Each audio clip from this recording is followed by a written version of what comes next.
Hi folks, welcome to your MWIS Friday Planner in association with Ellis Brigham.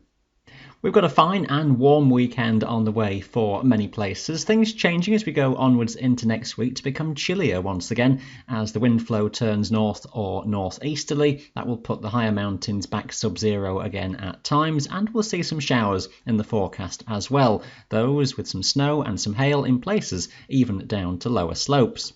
Let's dive straight in and have a look at the weekend charts. Then not a great deal happening. It's high pressure that is in charge. Plenty of sunshine around, a little bit of fair weather cloud, most of that focused across more eastern regions, just with the easterly drift coming in off the North Sea, which will make more eastern hills and mountains feel rather cool. More western regions, though, feeling pleasantly warm, anywhere to the lee of high ground, feeling the warmest. Some of the glens in western Scotland not far off 20 degrees by the afternoon. Strongest of any breeze focused across the South Pennines and across Wales, where it will feel rather cool in exposure on high tops. High pressure stays around through into Sunday, little wind across Scotland and the far north of England, still that nagging easterly breeze though across the Peak District and across the Welsh mountains will feel cool. A bit more in the way of cloud across some regions through the day, western regions again faring best for the sunshine. Temperatures maybe just a nudge down, particularly across the Pennine areas and across the Welsh mountains early in the morning, not far from freezing on the high tops. Will lift a bit though through the course of the day. Now just notice away toward the far northwest on this map we've got some fronts starting to appear, and by the time we get into Monday a little area of low pressure that's been around Iceland is expected to drift southwards. Now that quite a small scale weak feature, but nonetheless it will introduce some showers that initially across the north and west of the Highlands, but becoming a bit more extensive I suspect as Monday goes on. The temperature will tend to fall as well, the freezing level coming down to around 1,000 metres or even a bit lower across northern Scotland, so some snow is to be expected across the higher Munros. Further south, under a slack pressure pattern, not too much wind for England and Wales, some high cloud building, some sunshine around as well. A decent day still on the whole further south.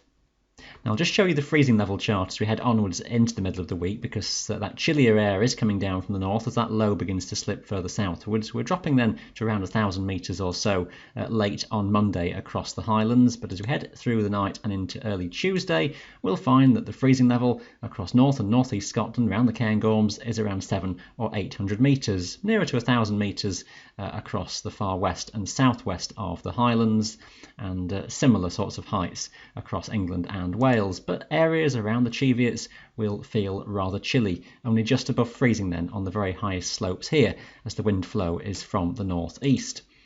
Now overnight into Wednesday, colder still, and we may well dawn Wednesday morning with a frost in many valleys and glens where it's clear, and a general freezing level around 600 metres or so at first light once any low-level frost has thawed, and that only lifting to around, again, 800 metres or so in northeast Scotland, and the Cheviots and the Pennines may stay near to freezing point on the highest slope through the day, and lifting to around 1,000 metres or higher around the Western Highlands.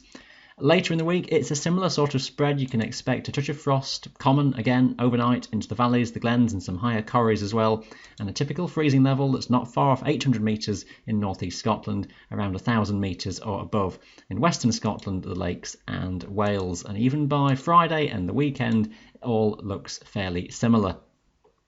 Tuesday's synoptic chart looks like that, and it's the idea, I suspect, of showers being in the forecast pretty widely and increasingly so through the course of the day. Some will be on the go from early in the morning as we've got the remnants of fronts that have sunk southwards across the country overnight.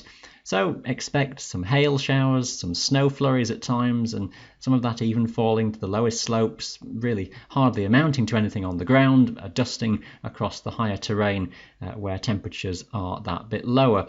Best of any brightness typically away toward the west, lowest of any cloud across the hills, focused on more eastern regions with that general wind flow coming in from the northeast, which will feel distinctly chilly, quite a breezy day, I think, across many of the higher terrain, and those temperatures then are considerably lower. We stick with that general north to northeasterly flow then through Wednesday. Not much to see on this chart. A few showers in the forecast, maybe some brighter and sunnier spells around. The showers a little bit less widespread than on Tuesday, but some will form, most frequent across northeastern regions in the morning, and a few popping up across more inland and western areas through into the afternoon. The air is relatively dry, so away from showers there'll be cloud breaks, and that will lift up above the higher mountains at times, but where the showers do form, the cloud will lower onto the higher slopes. The bigger picture then as we head through midweek and beyond is that low pressure is around across Central Europe, high pressure is away to our west and northwest, maintaining then that rather chilly northeasterly flow, and these north or northeasterlies look as though they take us to the end of the month and even into the start of May, with little zones of low pressure and some showers in the forecast at times. There's not too much to see on this sort of chart really. It's quite a slack pressure pattern that is being forecast from the models, but the general consensus of them is that we do go into this persistent north-northeasterly, so a cool story once again will take us to the end of the month. Expect a scattering of showers, some snow flurries across the hills, and even occasionally to lower slopes, and some hail mixed in now and again, but precipitation amounts in total are fairly small. For many places there may just be a day or so where clusters of showers become a bit more organised and heavier, but also some days where showers are well scattered. This is the situation through to around the 2nd or 3rd of May, and the suggestion basically is very similar in that it's that rather chilly pattern coming down from the north or the northeast. You can stay up to date with all your local information every day on our website. That's been your Friday Planner in association with Ellis Brigham. Thanks for watching. Bye for now.